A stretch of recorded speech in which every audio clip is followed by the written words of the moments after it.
این چه جاده‌ایه؟ اینجا جاده باستانی تاشه در کوههای کنیون چین. این چه جاده‌ایه؟ این جاده صخره‌ای بالیه. این چه جاده‌ایه؟ این جاده پیچاپیچ کوهستانی آیجای در شیانگوشیه. اینم جاده کنار دریاچه باشا در شینجیانگ.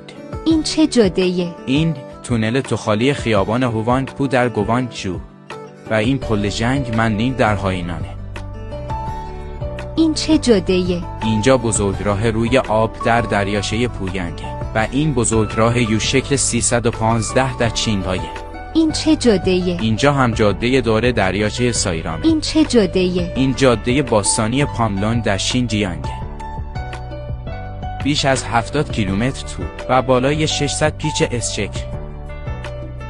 اینم بزرگراه روی آب دره جینکو در سیچوانه.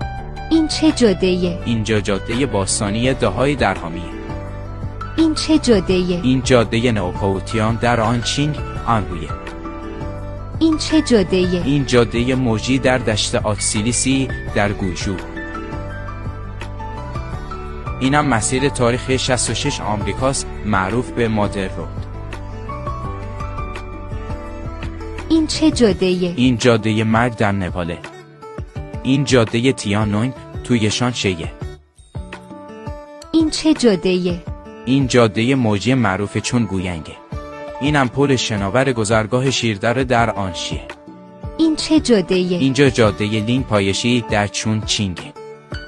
این زیباترین پیچ اس در شرق کوه زیجی نانجینگه. و اینم جاده صخره‌ای گولیانگه. کاملا با دست ساخته شده و لوکیشن فیلم ریس د بدلنتم بوده. این چه جاده‌ایه؟ این جاده تنبنز کنار رودخانه سان در آنشیه. اینم جاده مارپیچ ژجو در شانشیه. این چه جاده‌ایه؟